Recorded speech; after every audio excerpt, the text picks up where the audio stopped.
මගේ පරණ ගෑනියෝ අරගෙන තම්සිට බෙයිද අලුත් ගෑනියෙක් දෙන්න. මගේ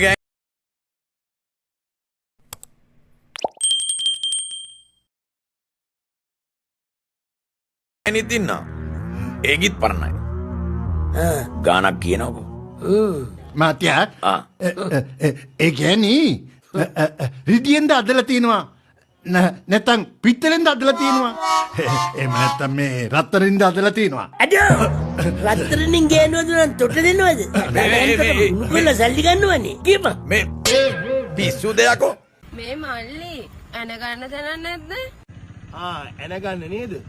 ඔහොම යන්න කෙලින්ම ඔතන තියෙන පොඩි ගොල්ලක්. ඒක ඇතුළේ රින් ගන්නකෝ. මම ඇනේ උල් කරන් එන්න. එහෙමද?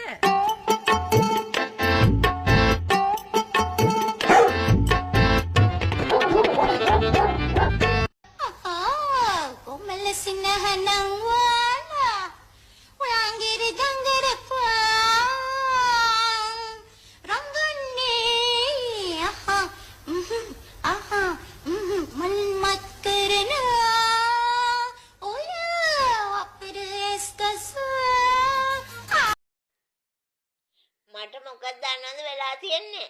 මානස මොකක් හරි මේ මත්ද්‍රව්‍යයක් පෙවිලා තියෙනවා මංවත් දන්නේ නැති විදිහට. මේ ඊට පස්සේ නැත්තම් පැය දෙකකින් පිස්සුව කොහොමද හොඳ වෙන්නේ මොනවත් නැතුව? ඒකනේ මම බැලුවේ. කොල්ලෝ හරියට ගංජා ගහනවා. මේ පොඩි පැටව පෙතිබනෝ. මේ පොඩි කොල්ලෝ.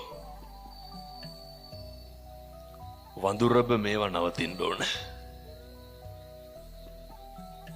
වඳුරබ සත්පුරුෂයන්ගෙන් පිරෙන්න ඕනේ. මේ නගරවල පෙති විකුණන මිනිස්සු මේවා නවත්තන්න ඕනේ. තරුණයෝ එක්කව වෙන්න. මේ පොලිසිය වලට කරන්න බෑ. තරුණයෝ රොද බඳින්න. මේ වගේ තියෙන මම මේ කියන්නේ විකුණන්නේ උන්ට තඩි ගහන්න කියලා නෙමෙයි හොඳ.